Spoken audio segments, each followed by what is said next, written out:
Assalamualaikum warahmatullahi wabarakatuh. Bagaimana kabar ke anak-anakku kelas 12 EPS, jurusan EPS ya. Mudah-mudahan kalian sehat walafiat. Untuk itu mari kita pada kesempatan ini tak lupa kita mengucapkan puji dan syukur kehadirat Allah Subhanahu wa taala. Kemudian salawat kepada junjungan kita yaitu Nabi besar Nabi Muhammad SAW. Anak-anakku, pada kesempatan ini kita akan mempelajari bab 3 ya, kita pelajari bab 3 yaitu tentang editorial sebagai media berpendapat.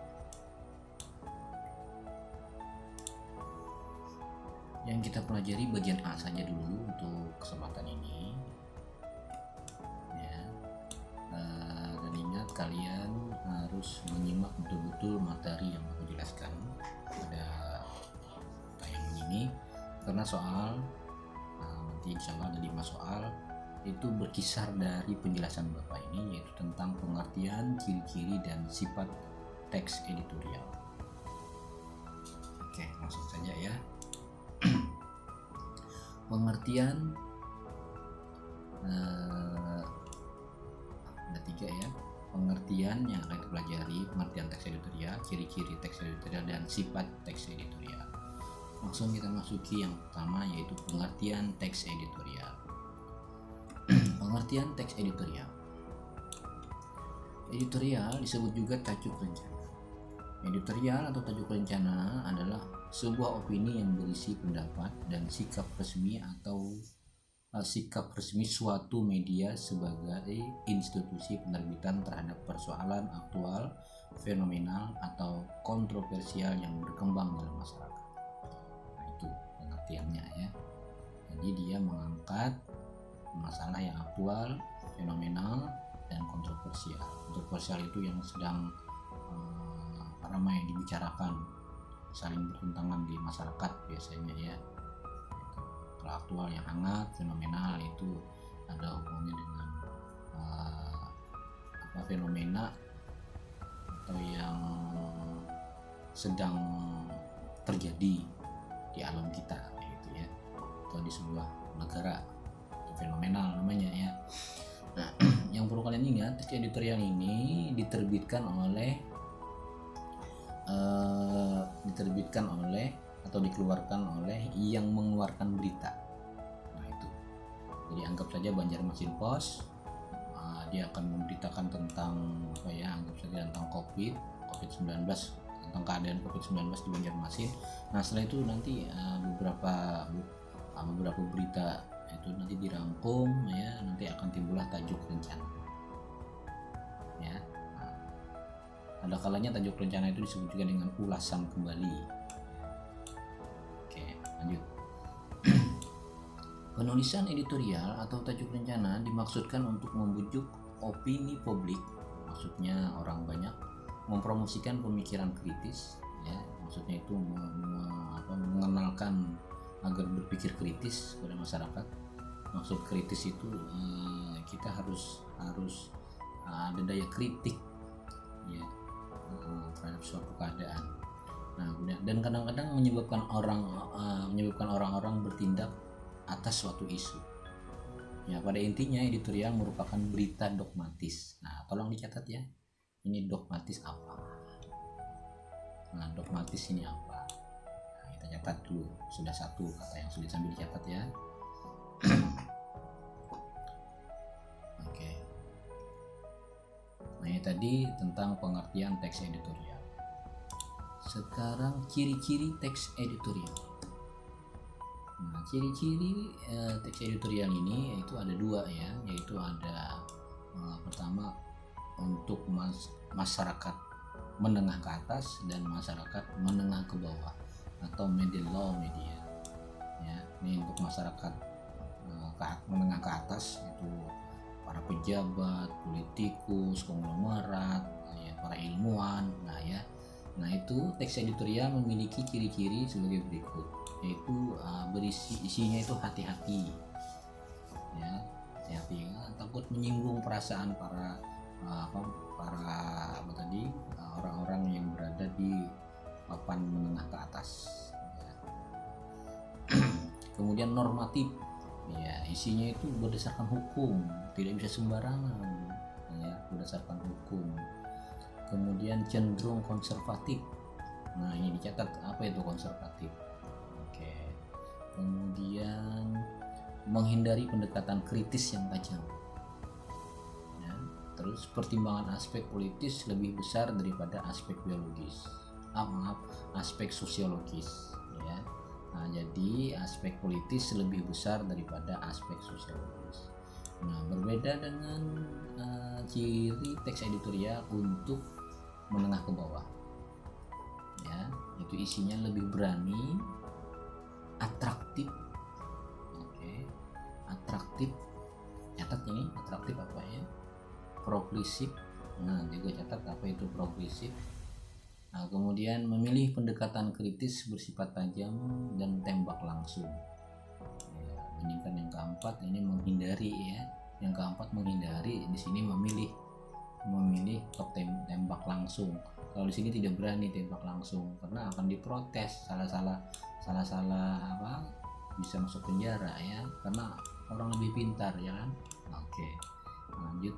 Nah, lebih memilih pendekatan sosiologis daripada pendekatan politis. Nah, bandingkan dengan yang nomor 5 untuk menengah ke atas tadi ya, aspek politisnya lebih besar, sedangkan untuk menengah ke bawah yang lebih besar adalah aspek sosiologisnya. Oke, ini jelas ya. Nah, kita lanjut. Ya, tadi ciri-ciri teks editorial. Nah, sekarang sifat teks editorial. Sifat teks editorial ini ada 4. Nah, yang pertama, sifat teks editorial atau tajuk rencana sebagai berikut. Yang pertama, bersifat krusial. Nah, catat juga apa ini krusial. Krusial dan ditulis secara berkala tergantung dari jenis terbitan media. Oke.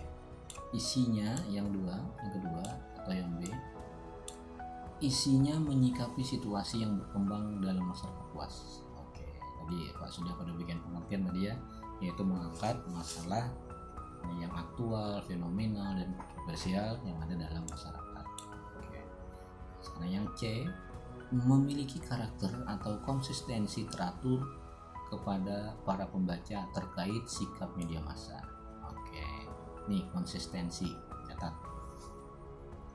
Ya, apa konsistensi? Nah, jadi memiliki karakter atau konsistensi teratur kepada para pembaca terkait sikap media massa. Ya, maksudnya ini mengajak para pembaca untuk merasa terlibat terkait ya dengan sikap media massa. Nah, kemudian terkait dengan kebijakan media yang bersangkutan. Oke. Nah, Bapak tadi sudah catat ada beberapa kata-kata sulit, kita akan cari dalam kamus ya, seperti dogmatis, konservatif, atraktif. Ya, kemudian yang ada pada di sini tadi krusial, kemudian konsistensi. Oke, kita akan cari ini KBBI ya, gue bantu dulu. Ingat ya, kalian harus simak betul-betul materi ini karena ada nanti soal-soal yang mau sajikan itu ya ada hubungannya dengan materi-materi yang Bapak jelaskan tadi. Oke, nanti juga Bapak akan memberikan link atau contoh editorial dari Metro TV. Kalian harus simak. Kita buka kamus dulu. Kita buka kamus. Nah, kita mulai cari. Nah, ini konsistensi sudah ada ya. Kita coba cari dogmatis. Oke, bagaimana? Dogmatis. Dogmatis tadi ada pada pengertian, Nah, dogmatis itu bersifat mengikuti atau menjabarkan suatu ajaran tanpa kritik sama sekali. Nah, jadi teks editorial itu ya bagi pembacanya atau bagi pendengarnya ingin mempengaruhi agar melakukan sesuatu yang diinginkan oleh tim editorial, ya mau melakukan tanpa kritik sama sekali, langsung terpengaruh, langsung percaya. Nah, itu namanya dogmatis. Oke, sekarang lanjut konservatif.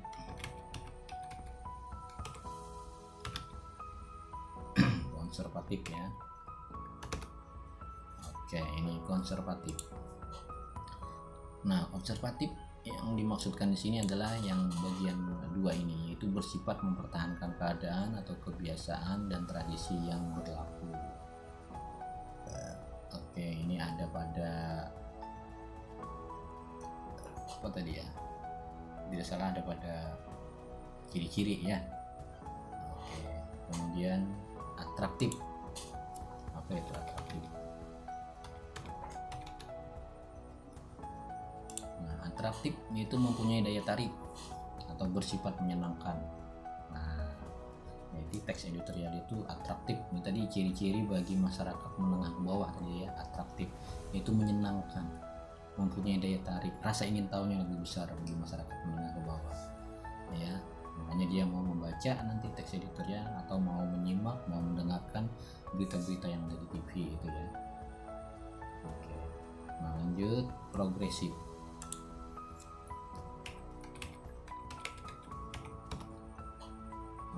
Progresif ini yang kita pakai ini nomor 1 dan 2 ini, yaitu bersifat ke arah kemajuan atau berhaluan ke arah perbaikan dari keadaan sekarang tentang politik ya. Bertingkat naik. Ini namanya progresif.